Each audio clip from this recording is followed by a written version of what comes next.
아침 목사에 오신 여러분들을 환영하고 축복합니다. 하나님께서 또 새로운 날을 허락하셨는데요. 새로운 날을 걸맞는 새로운 은혜로 오늘 하루 우리의 인생을 지킬 줄 믿습니다. 오늘은 성전을 헐라라는 점을 가지고 요한복음 2장 13절부터 22절까지 말씀을 좀 살펴봤으면 좋겠습니다. 우리 18절부터 19절까지 말씀을 같이 한번 읽어볼까요? 이에 유대인들이 대답하여 예수께 말하기를 내가 이런 일을 행하니 무슨 표적을 우리에게 보이겠느냐. 예수께서 대답하여 이르시되 너희가 이 성전을 헐라 내가 사흘 동안에 일으키리라. 예. 예수님이 성전에 가셨습니다. 성전에 가셨는데 그곳에 장사하는 사람들이 있었어요. 이 장사하는 사람들 원래는 편의와 또 선한 목적을 시작했을지 몰라요. 그런데 많은 이익을 추구하고 이문을 남기고 정말 그래서 성전을 자기의 이득을 취하는 비즈니스 장소로 만든 거죠. 그러자 예수님께서 이들을 다 내쫓게 하시면서 성전을 깨끗하게 청결케 하십니다. 그러자 유대인들이 이야기하는 거예요. 뭐라고 얘기했냐면 유대인들을 했을 때 이 유대인들은 일반인이라기보다는 유대의 정치 종교 지도자들을 의미해요. 요한복음에 유대인들 하면 유대의 지도자를 의미해요. 유대의 지도자를 이야기한 거예요. 뭐라고? 예수님에게 내가 이런 일을 행하니 무슨 표적을 우리에게 보이겠느냐. 다르게 말하면 네가 무슨 권위로 이런 일을 행하냐는 거예요. 네가 랍비냐? 아니면 네가 바리새인이냐? 아니면 네가 뭐 제사장이냐? 네가 뭔데 이 사람을 내쫓냐? 라고 질문하는 거.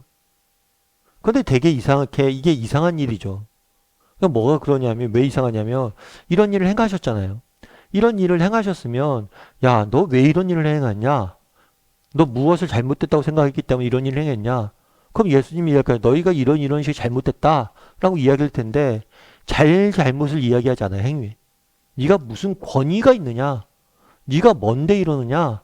라고 이야기하는 거. 그러자 예수님께서는 또 이상한 답을 하십니다. 그러니까 그런 거잖아요. 네가 무슨 권위로 이런 일을 했냐? 그랬을 때 예수님께서 뭐라고 했냐면 이 성전을 헐라 내가 사흘 만에 일으킬 것이다. 라고 이야기를 해요. 너의 권위를 묻는 말에 성전을 헐라라고 이야기를 합니다. 그러자 유대인들은 뭐라고 답했을까요? 우리 20절과 21절 말씀 같이 한번 읽어볼까요? 유대인들이 이르되 이 성전은 46년 동안의 지역건을 내가 3일 동안에 일으키겠느냐 하더라. 그러나 예수는 성전된 자기 육체를 가리켜 말씀하신 것이라. 네. 성전을 헐라 그럼 내가 3일 만에 일으킬 것이다 라고 이야기를 했죠. 그러면 이 성전을 헐라라고 이야기하자 유대인들은 뭐라고 얘기했어요? 이게 46년 동안 지어진 거다. 이 건물을 네가 어떻게 헐면 3일 만에 40년 동안 지은 건물을 어떻게 네가 3일 만에 짓냐라고 이야기를 한 거예요. 그래서 유대인들은 이 성전이라고 했을 때 이것을 뭘로 생각한 거예요? 진짜 눈에 보이는 예루살렘 성전을 의미한 거예요. 그런데 예수님은 뭐라고 이야기한 거예요? 성전된 자신의 육체를 가리키는 것이다. 그래서 성전된 자기의 육체. 나중에 유대 지도자들이 예수님을 십자가에 못 박고 죽이죠. 그런 다음에 뭐예요? 3일 만에 예수님이 부활하십니다. 그래서 너희가 성전을 헐라 내가 3일 만에 세울 것이다 라고 한 것은 예수님의 십자가와 부활을 뭐예요? 사건을 이야기한 거예요. 그럼 결국에 네가 무슨 권위로 그렇게 했냐? 표적을 보여라. 네가 하나님에게서 난 표적을 보여라. 라고 한 것을 답한 거예요. 뭐라고 답한 거예요? 내가 정말 십자가와 부활. 그러니까 너희가 날 죽일 건데 내가 부활하게 될 것이다. 그러니까 자신이 누구냐? 임을 보인 거예요. 무슨 권위로 했느냐? 자신이 이렇게 하는 이유는 뭐냐면 내가 하나님의 아들이기 때문에. 정말 이 세상의 모든 것들을 주관하시고 창조하시고 생명을 주관하시는 삶과 죽음을 주관하시는 하나님의 아들의 권위로서 이 일들을 한 것을 간접적으로 표현한 거예요. 그래서 여기서 성전의 이야기는 바로 예수님이 정말 뭘 하길 원하신 거예요? 자기가 이 땅에 오셔서 우리를 위해서 죽으시고 정말 다시 부활하실 그 사건을 지칭함으로 권위에 대한 문제를 답하신 거예요. 근데 이 성전을 헐라라는 말은 굉장히 또 한 가지 중요한 의미가 있어요. 그건 뭘까요? 예수님이 이 땅에 오셔서 정말 하시고자 했던 일들이 있어요. 그건 뭐냐면 어쩌면 그렇게 생각할 수 있잖아요. 많은 예수님을 따르는 제자들도 그렇고 유대인들도 메시아가 오시면 자기들이 지금까지 해왔던 종교 생활이나 자기들이 해왔던 그런 삶의 모습이나 이런 것들 조금씩 조금씩 수정하길 기대했을지 몰라요. 종교 관습이나 관행들을 조금씩 고쳐나가는 것을 원했을지 몰라요. 그런데 예수님께서 하시고자 하는 건 뭐냐? 성전을 허는 것. 다르게 말하면 모든 것을 근본에서부터 바꾸는 것. 뿌리에서부터 바꾸는 것. 완벽히 새로운 존재, 새로운 삶, 새로운 신앙인으로 만드는 것. 그러면 우리도 한번 물어볼 필요가 있죠. 그날에 예수님께서 이야기를 하셨어요. 정말 성전을 헐기 위해서 내가 이 땅에 오셨다라고 이야기를 하셨어요. 그럼 성전을 헌다는 건 도대체 뭐냐? 근본적인 변화를. 너희가 성전을 믿고 있고 너희가 이때까지 하나님을 믿고 있는데 그거 다 잘못됐다는 거예요. 진짜 참된 하나님, 진실된 하나님을 너희가 믿어야 된다는 거예요. 모든 것을 바꾸기 위해서, 근본부터 바꾸기 위해서 오셨다는 거예요. 그럼 우리는 어떠냐는 거예요. 내가 예수님을 믿었잖아요. 예수님을 믿었으면 혹시 우리 중에 마음속에 그런 건 있지 않아요? 반쯤 담겨져 있는 거죠. 내가 이때까지 세상에서는 이렇게 살아야 되니까 이렇게 세상 사람들처럼 살고 싶은 마음 반, 또 믿는 사람처럼 살고 싶은 마음 반. 그러니까 적당히 조금 고치고 적당히 조금 수정하고 적당히 살려는 마음들이 없냐는 거. 그런데 예수님이 원하는 것은 완전한 새로운 삶이거든. 근데 혹시라도 우리가 세상 것도 적당히 즐기고 세상 욕심도 적당히 즐기고 세상 것들도 적당히 추구하고 또 한편으로 하나님 추구하고 신앙생활하고 이런 마음들이 있지는 않냐는 거. 정말 내가 예수를 믿었다면 그리스도 안에서 내가 새로운 피조물이 되었고 정말 새로운 인생의 목표, 정말 세상 사람들과 다르게 살아야지 라고 살고 있는지, 아니면 적당히 살길 원하는지. 우리는 어쩌면 적당히 살길 원할지 몰라.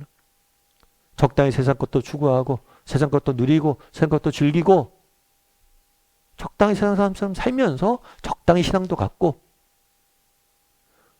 그런데 예수님 원하시는 건 그런 게 아니에요.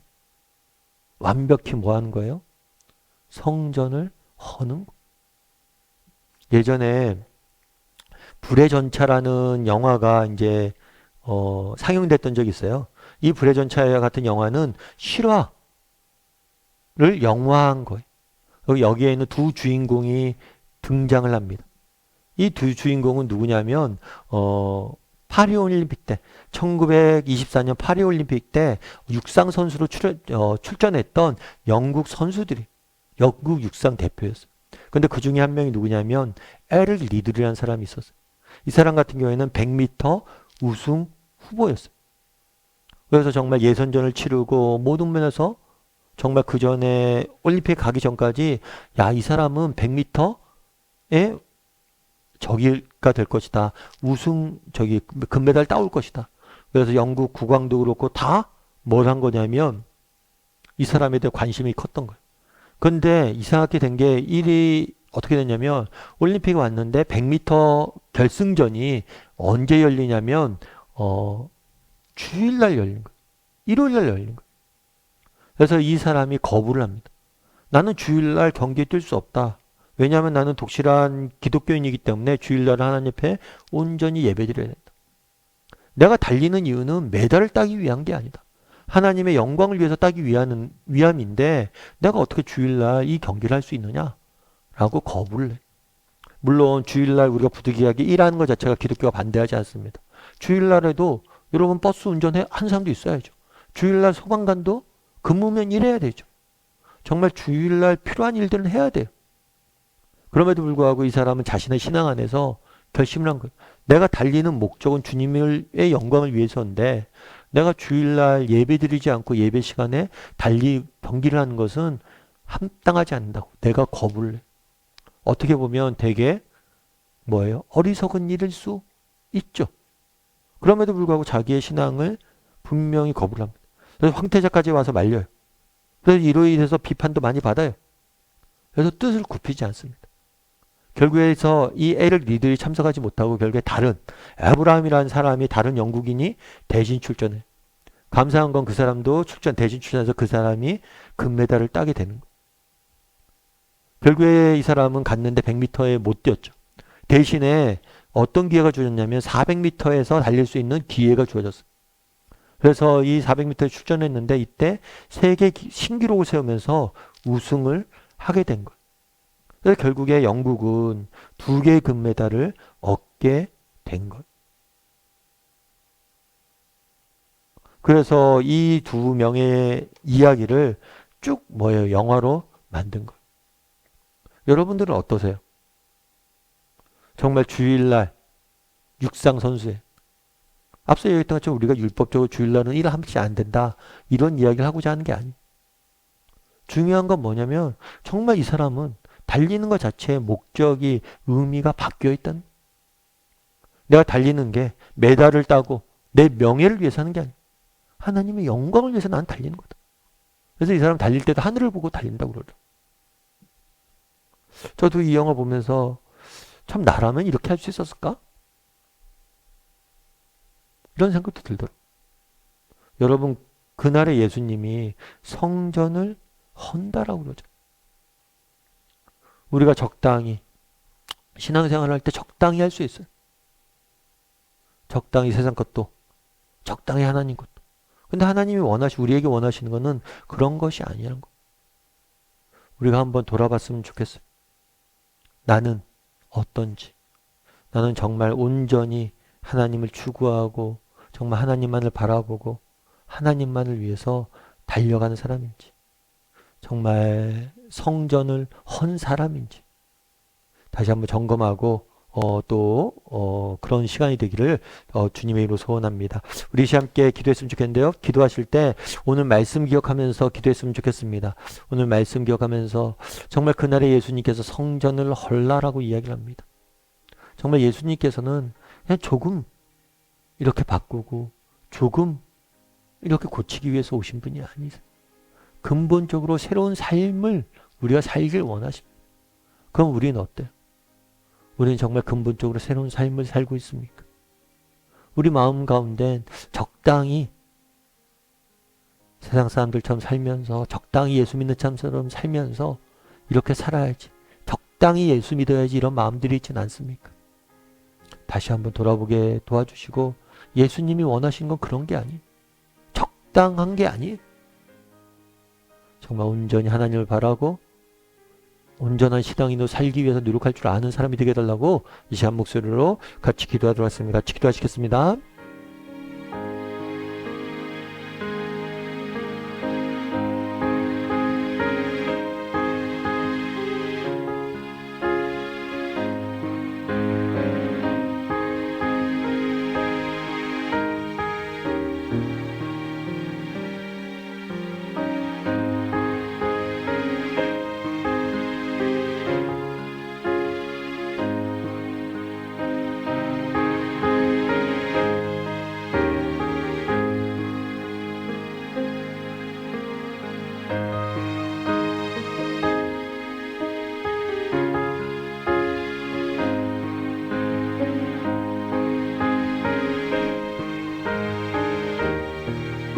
사랑의 하나님, 그날에 예수님께서 성전을 헐라라고 이야기를 합니다.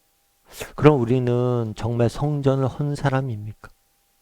적당히 과거의 것들을 지키고 적당히 세상 사람들처럼 살고 적당히 세상 것들을 누리며 적당히 신앙생활 하려는 사람은 아닙니까? 다시 한번 돌아보게 도와주시옵소서. 정말 우리가 성전을 헐고 온전히 하나님을 추구하고 정말 신앙인으로서 살려고 노력하고 정말 한 걸음 한 걸음 주님 앞에 나갈 수 있는 우리의 전부를 하나님께 드리기 위해서 노력할 줄 아는 사람들이 될 수 있도록 주여 은혜를 베풀어 주시옵소서. 하나님께서 오늘도 우리와 함께 할 줄 믿사오며 모든 말씀 예수님의 이름으로 기도드립니다. 아멘.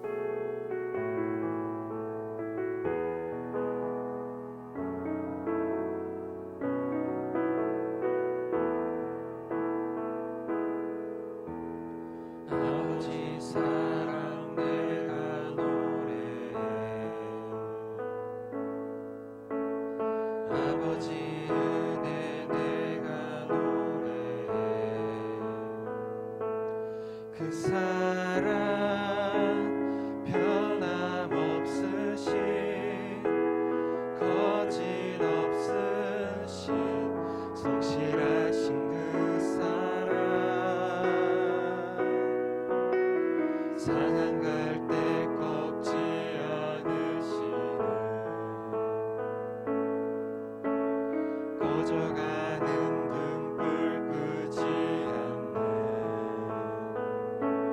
그 사랑 변함없으신 거짓 없으신 성실하신 그 사랑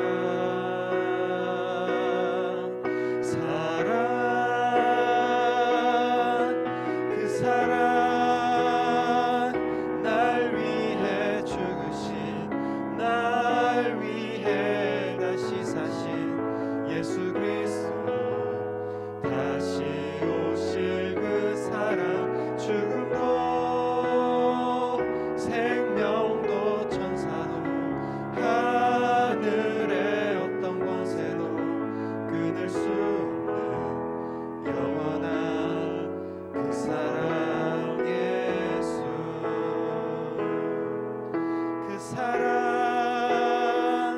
날 위해 죽으신 날 위해 다시 사신 예수 그리스도